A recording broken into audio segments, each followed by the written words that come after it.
ताला सिला रहमी के ताल्लुक़ से इरशाद फरमाता है,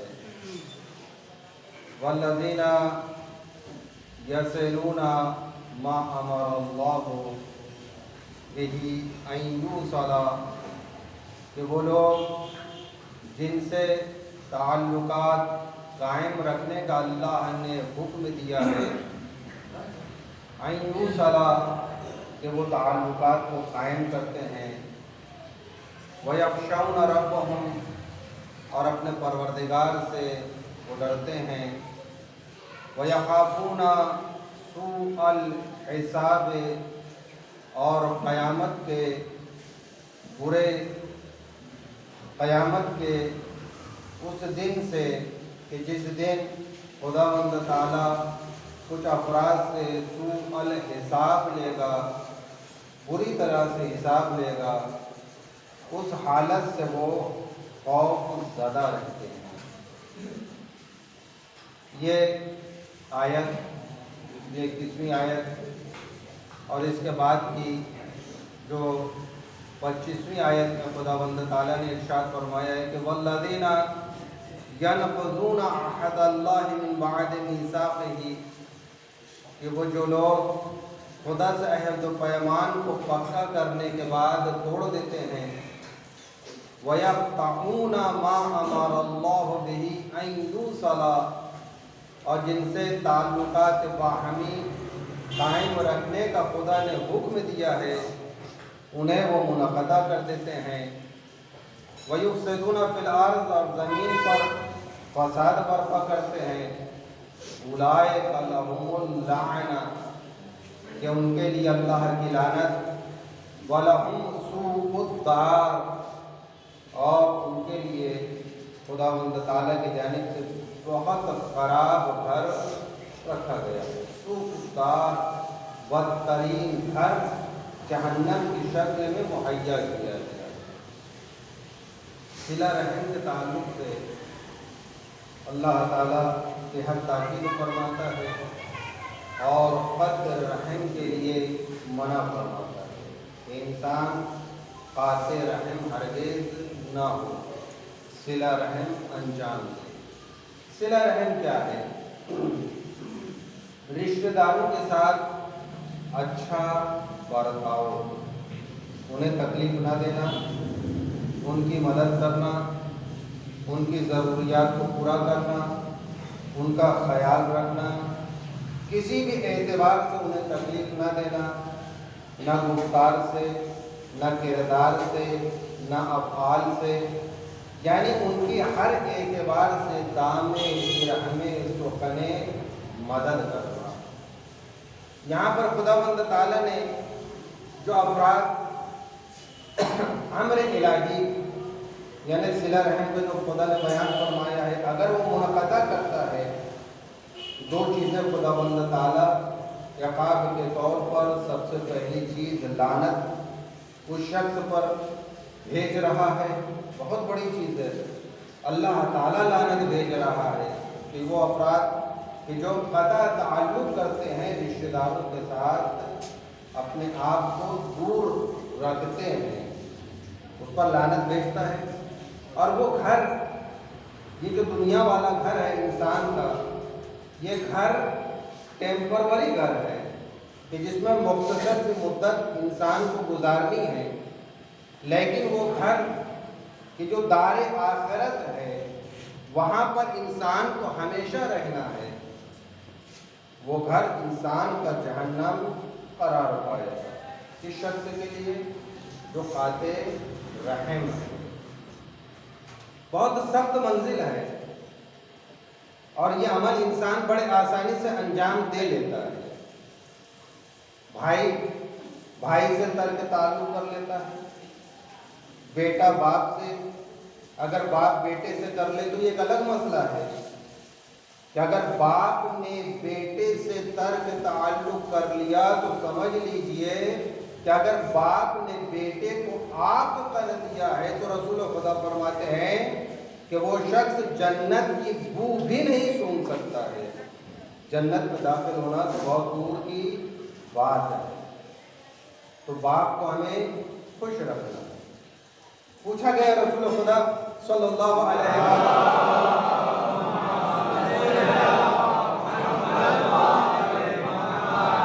एक शख्स आता है आन हजरत की खिदमत में और कहता है कि या नबी अल्लाह, मेरी माँ है, मैं तो मुसलमान हो गया हूँ, लेकिन मेरी माँ मुसलमान अभी नहीं हुई। मैं उसकी खिदमत अंजाम देता हूँ। मेरी माँ बूढ़ी है, वो अपने तौर पर न नहा सकती है, न कपड़े बदल सकती है, न कंघी कर सकती है। मैं अकेला तनहा घर में उसका बेटा, मैं उसे नहलाता भी हूँ, कपड़ा भी पहनाता हूँ, कंघी भी करता हूँ, ग़िज़ा भी मुहैया करता हूँ, यहाँ तक कि अपने हाथों से उसे खाना खिलाता हूँ। या रसूल अल्लाह, क्या मैंने उसका हक अदा कर दिया? रसूल खुदा मुस्कुरा कर जवाब देते हैं कि ऐ बंदा खुदा, बेहतरीन कामों को तू अंजाम देता है, लेकिन तू उसका हक किस तरह से अदा कर सकता है? वो एक शब जो जाग कर तुझे अपनी आगोश में रख कर परवरिश दी है, तो उस एक शब की भी जो है वो जिम्मेदारी पूरा नहीं कर सकता, वो हक अदा नहीं हो सकता। या रसूल अल्लाह, फिर मैं क्या करूँ? कहते हैं जिस तरह से तू खिदमत अंजाम दे रहा है, उससे बेहतर अपनी माँ की खिदमत तू अंजाम देता रहे। अब ये माँ की खिदमत कर रहा है, चंद दिन जब गुजर जाता है तो माँ बेटे से पूछती है कि ऐ बेटा, तुझमें इतनी चेंजेस और तब्दीली क्यों आ चुकी है? जो खिदमत तू पहले नहीं अंजाम देता था, अब तू उन तमाम खिदमत को अंजाम देता है, मुझे खिलाता भी है, मेरा ख्याल भी रखता है, मेरी बात पुरुष भी करता है, यानी तमाम कामों को तू अंजाम देता है, ये तेरे अंदर तब्दीली क्यों कर आ गई? अब बेटा अपनी माँ से कहता है, कहे माँ, मैंने अपने दीन को तब्दील कर दिया। कहते तूने अपने दीन को तब्दील कर दिया? कहते हाँ माँ, अभी मक्के में एक नबी मबूस हुए हैं कि जो दीन इस्लाम की तबलीग और तरवीज कर रहे हैं। उन्होंने मुझे बताया है कि अल्लाह को एक मान, एक खुदा की इबादत कर, खुदा वहदहू ला शरीक है, और अजीजों व अक़रबा पर रहम कर, अगर तेरे वालिदैन है तो तू उनकी खिदमत कर। वो कहती है माँ, क्या फरमाया तेरे नबी ने? वो कौन सा बरगुज़ीदा बंदा है? तो फरमाता है वो कहता है बेटा कि वो अल्लाह का नबी है कि जो अल्लाह ताला के जानिब से इन कामों पर मामूर किया गया है कि वो लोगों की हिदायत कर सके। अब वो माँ कहती है कि और क्या कहा है तेरे नबी ने?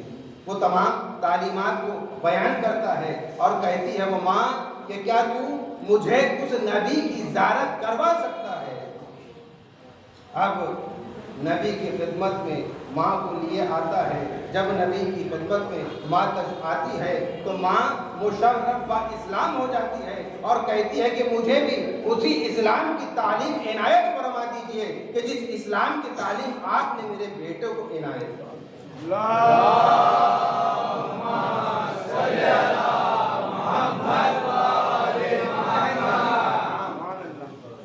रहम इख्तियार करना।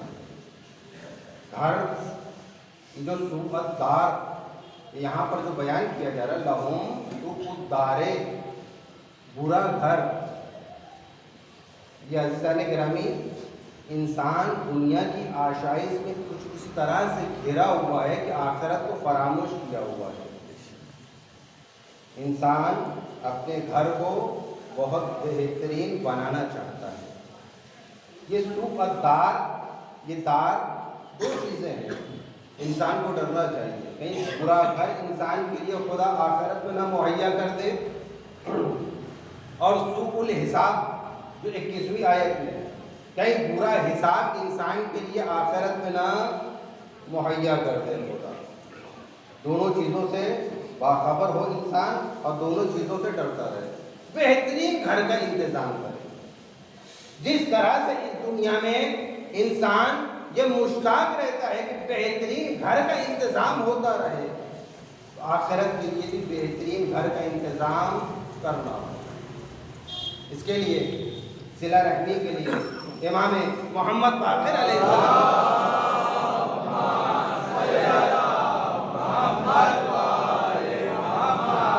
माशाअल्लाह से कल विलादत का इमाम करीम आप लोगों को अल्लाह ताला मुबारक फरमाए।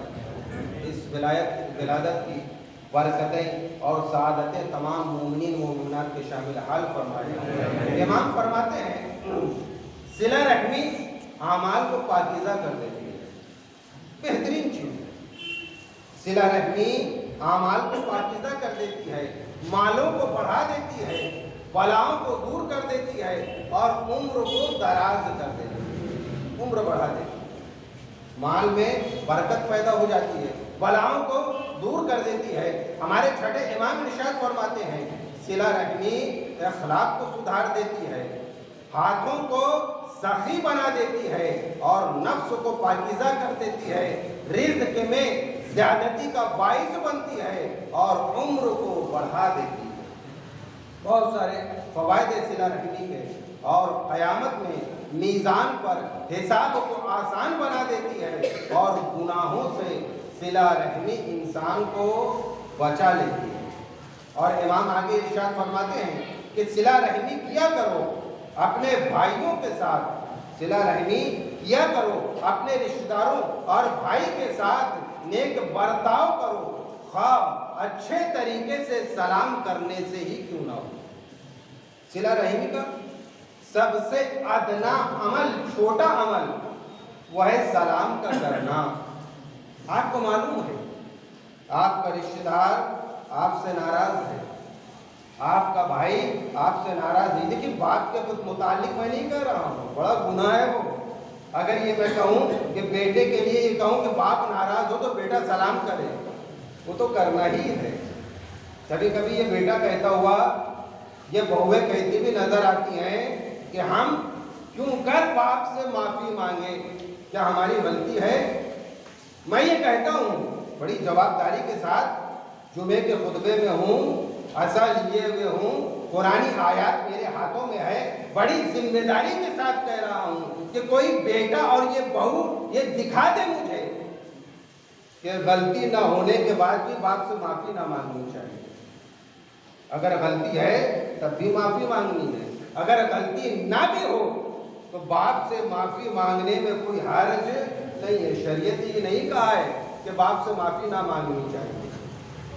अगर बाप माफ़ी मांग लेने से खुश हो रहा है, बाप की गलती हो या ना हो, बाप से माफ़ी मांगना यह आपका फर्ज है, नस्बुल ऐन है कि आप बाप से माफ़ी मांग लीजिए। और बड़ी शर्मिंदगी की बात है, सद है वह, बल्कि देखिए लानत का लफ्ज़ है कि सद है वह ऐसे बेटों पर कि जो अपने बाप से माफ़ी मंगवाते हैं। सद है, छोटे छोटे अमल है लेकिन बड़ी मुश्किल आ जाएगी, बड़ी जिम्मेदारी है, मुझे बयान करना है। हो सकता है आपको बुरा लगे, बुरा लगता है तो लगा करे, मुझे बयान करना है। बाप को कभी ना झुकाइए, बेटा है खुद झुक जाए कदमों पर, मगर बाप को झुकाने की कोशिश हरगिज ना करे। बाप का मर्तबा क्या कहते हैं, बाप तो मुरब्बी ही तो कहते हैं, रब है खुदावंद ताला की जात, और इतना बड़ा मर्तबा खुदावंद ताला ने बाप को इनायत फरमाया है। बेटा कभी बाप को झुकाने की कोशिश ना करे। इमाम ने फरमाया है सिला रहमी करो अपने भाइयों के साथ एक सलाम के जरिए से। आपको मालूम है रिश्तेदार नाराज है, सलाम कर दीजिए, एक मर्तबा सलाम कीजिए, हो सकता है जवाब ना आए। ये इंसान की फितरत है, कितनी मर्तबा सलाम करूं, मैं तो बराबर सलाम करता हूं, आगे से जवाब नहीं आता है। हमारे छठे इमाम फरमाते हैं ना डरिए, ना पीछे हटिए, बार बार सलाम कीजिए, इंशाअल्लाह ताला आपके इस सलाम की बरकत में वो आपसे राजी हो जाएगा। अगर वो रिश्तेदार राजी हो गया तो अल्लाह ताला राजी हो जाएगा। अल्लाह राजी, रसूल राजी, इमाम राजी और सब कुछ राजी है तो हमारी जो है नैया पार होकर आखिरत में हमें बेहतरीन अज्र मिलेगा। छोटा सा अमल, सलाम कीजिए, सलाम के जरिए से उसे राजी कर लीजिए। याद रखिए, हदीसें तो मैंने काफ़ी लिख के लाया मगर मौका ही नहीं मिलता। एक शख्स है बड़ा परेशान। क्यों परेशान मालूम है आपको? क्यों? क्योंकि उसकी आदत बड़ी अजीब व गरीब थी। बाहर जब जाता था तो बड़े अच्छे अखलाक से मिलता था, लेकिन जब घर पर आता था तो न बीवी के साथ उसका अच्छा अखलाक होता था न बच्चों के साथ। कभी इसे डांटे, कभी इसे झिड़के, कभी इसे दूर करे, कभी उसे करीब करे। जब इन अखलाक को फैमिली वालों ने देखा तो धीरे धीरे इससे बात करना लोग बंद कर दिए। न बेटी बात कर रही है, न बेटा बाप से बात कर रहा है और न बीवी कर रही है। जब कोई घर में इससे बात नहीं कर रहा था तो इसने अपने आप को बड़ा तन्हा महसूस किया, बड़ा तन्हा महसूस किया। मगर बाप है, अब कहे तो क्या कहे। जब बड़ी कोफ्त होना शुरू हुई तो ये बीमार होने लगा। डॉक्टर के पास पहुंचता है, डॉक्टर से कहता है कि डॉक्टर साहब बहुत ज़्यादा अरसे से मैं बीमार हूँ। डॉक्टर ने नब्ज़ देखा तो देखा कि दिमागी कैफियत में बड़ा सदमा पहुंचा हुआ। डॉक्टर समझ गया, कहने लगा डॉक्टर कि तुम्हारा इलाज मेरे पास है। बड़ा खुश हो जाता है मरीज, बाप है मरीज है, खुश हो जाता है आपके पास मेरा इलाज होने चीज है। कैफियत मुख्तसर जब बयान करता है तो डॉक्टर कहते हैं कि ठीक है अभी कल आइएगा आप, लेकिन अपने साथ एक तख्ता लेकर आइएगा लकड़ी का, एक बड़ा सा 1x1 का तख्ता लेकर आइएगा। ये बड़ा खुश हो जाता है, हो सकता है इसमें भी कोई इलाज हो।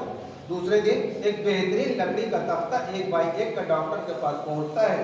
डॉक्टर ने देखा कि मरीज भी है, तख्ता भी है। बोले ले आए तख्ता? बोले जी डॉक्टर साहब ले आया। बोले आप ही तख्ता लेकर घर लौटे। और लौटने के बाद जब जब आप अपनी ऐज़ा व अक़रबा से कोई बदकलामी कर लें, झिड़क दें, तो इसमें एक कील ठोक देना।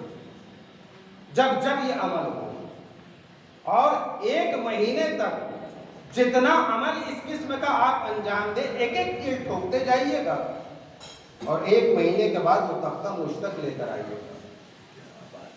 ये पहुंचता है, एक एक कील ठोकता है और इसके बाद 1 महीने का इंतजार। 1 महीने के बाद मतम में चला आया मरीज। डॉक्टर ने देखा कि मैंने एक तख्ता कहा था एक एक कील ठोकना, ये तो 3 तख्ते लेकर आया है कि जिसमें पूरी कील ही कील ठोकी हुई है। मरीज से डॉक्टर ने पूछा कि जनाब मैंने एक तख्ता कहा था, आपने 3 तख्ते ठोक डाले। बोले डॉक्टर साहब क्या करूं, एक तख्ता कम पड़ा। 10 दिन में इतनी मैंने कजरवी अख्तियार की कि 10 दिन में यह तख्ता पूरा हो चुका था, 3 तख्ते फुल। अब डॉक्टर ने कहा कि ठीक है कोई मसला नहीं है, आप जाइए दोबारा, ये 3 तख्ते घर पर लेकर। देखिए सिला रहमी और कतई रहमी क्या होती है। आप अब यहाँ से आप एक काम करना होगा, यहाँ से आपका इलाज शुरू हो रहा है। बड़ा खुश, अब इलाज शुरू। बोले जाइए, आप जितने लोगों से बद कलामी की और किली ठोके हैं उनसे माफ़ी मांगते जाइएगा और जैसे ही वो माफ़ कर दे वो कील को बाहर निकाल लीजिएगा। ये पहुंचता है 3 तख्ते लेकर और 1 महीने के बाद लौट कर आइएगा। ये लोगों से माफ़ी मांगते जाते हैं, कील निकालते जाता है। डॉक्टर साहब इंतज़ार करेंगे, 1 महीना गुजर चुका, आएगा नहीं आए, 2 महीना गुजर गया नहीं आए, 3 महीने के बाद वो 3 तख्ते बगैर कील लिए हुए मतब में आता है मरीज। डॉक्टर ने पूछा भाई निकाल लिया आपने कील? जी डॉक्टर साहब मगर आपको तो मैंने 1 महीने बाद बुलाया था, आप 3 महीने बाद क्यों तशरीफ ला रहे हैं? वो मुस्कुरा कर कहता है कि डॉक्टर साहब, बद कलामी करना आसान था कि जो 1 महीने में अंजाम दे दी गई थी, लेकिन माफी मांग कर कील निकालना बड़ा मुश्किल था। इसलिए कि आप कह रहे थे कि जब तक वो माफी ना मांगे कील ना निकालिए। 3 महीना लग गया माफी मांगने में, इंतजार करने में और कील निकालने में। डॉक्टर ने कहा कि ठीक है, कोई मसला नहीं है, सामने तख्ते को रख दीजिए, इलाज का आखिरी मरहला मुझे शुरू करना। जरा गौर से तख्ते को देखो। मरीज ने गौर से देखा, क्या उसमें कील नजर आ रही है? नहीं डॉक्टर साहब, उसमें तो कील नहीं। लेकिन आप गौर से देखिए, आया तख्ते में कुछ नजर आ रहा है या नहीं? बोले हाँ डॉक्टर साहब, निशान नजर आ रहा है। बस डॉक्टर ने कहा कि देखिए, बद कलामी करना आसान था, बद कलामी के बाद माफी मांग लेना भी आसान था, लेकिन माफी मांग लेना और बद कलामी करने का जो असर आपने खानवादों के दिल में दिया है, उसको मिटा देना आपके बस में नहीं।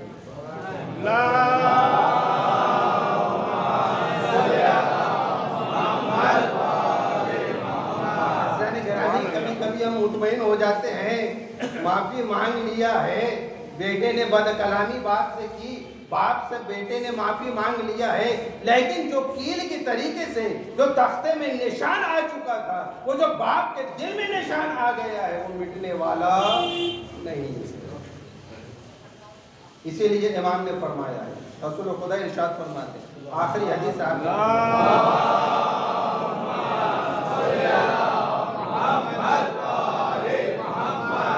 जिस शख्स को ये बात खुश करती है कि उसका रिस्क कुशादा हो जाए, किसको नहीं पसंद है उसका रिस्क कुशादा हो जाए। दुआएं होती है, अल्लाह ताला मोमिनीन के रिस्क में इजाफा फरमाए, रिस्क को कुशादा कर दे, रिस्क में बरकत इनायत फरमाए, अहल अयाल के लिए मुफीद रिस्क इनायत फरमाए। ये हमारी दुआएं होती हैं अल्लाह ताला से। रसूल खुदा फरमाते हैं कि अगर ये चाहता है मोमिन कि रिस्क उसका कुशादा हो जाए, एक उसकी उम्र दराज हो जाए, तो उसे चाहिए कि वो अजीज और अक़रबा के साथ सिला रहमी करे, सिला रहमी करे। कुछ लोग फासिक और फाजिर होते हैं, नेकुकार नहीं होते हैं, लेकिन सिला रहमी करते हैं, जिसकी वजह से उनके अमवाल बढ़ते हैं, उम्रों में इजाफा होता है। इमाम ने फरमाया क्या अच्छा होता कि वो लोग नेकुकार हो जाते। और रसूल फरमाते हैं कि एक शख्स सिला रहमी करता था और उस वक्त उसकी जिंदगी के सिर्फ 3 साल बाकी थे। सिला रहमी की वजह से उसके 3 सालों को खुदावंद ताला 30 साल से बढ़ा देता है, 30 साल।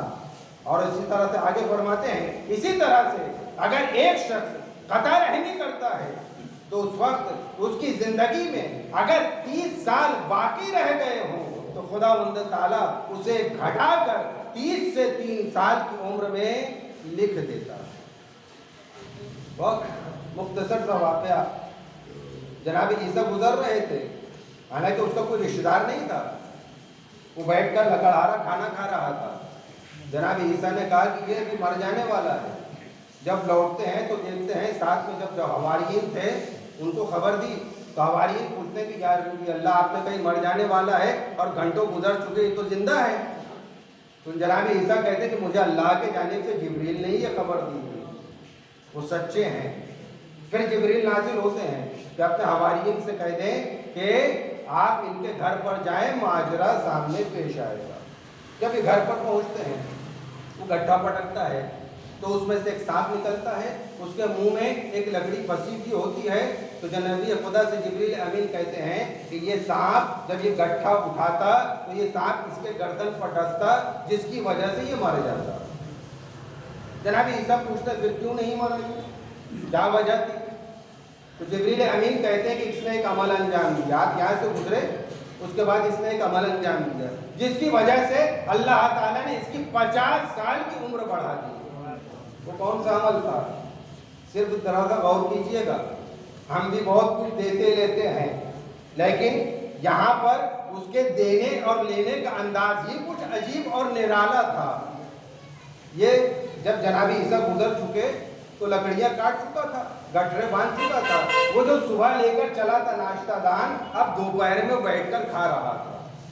दिन भर लकड़ियां काटा है, भूख बड़ी शदीद लगी होगी, समझ लीजिए जंगल में लकड़ियां काट रहा था, बड़ी शदीद भूख लगी होगी।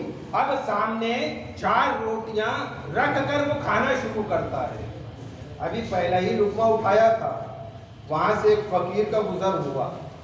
उसने कहा कि भाई मैं भूखा हूँ, क्या तुम मुझे खाना खिला सकते हो?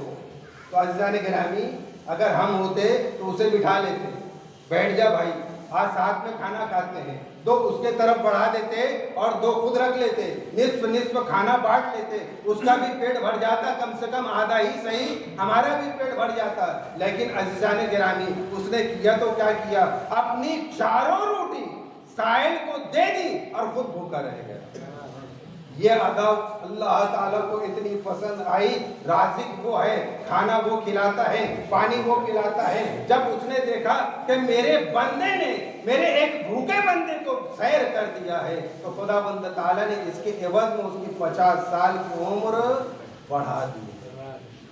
तो अज़ीज़ान गिरामी, अल्लाह से ये दुआ करते हैं कि खुदावंद ताला हमें भी ऐसा अमल करने की तौफीक इनायत फरमाए। खुदावंद ताला हमारे छोटे अमल हों या हमारे नाकिस अमल हों, खुदावंद ताला तो अपनी अफ़्व और दरगुजर के ज़रिए से हमारे तमाम आमाल को कबूल फरमाए। खुदावंद ताला ईमान के दौर में ताजील फरमाए, उनके अवाम अंसार में शुमार फरमाए। बिस्मिल्लाहिर्रहमानिर्रहीम, वल अस्र इन्नल इंसाना लफ़ी खुस्र इल्ला लज़ीना आमनु व अमिलुस सालिहात व तवासौ बिल हक़्क़ि व तवासौ बिस सब्र।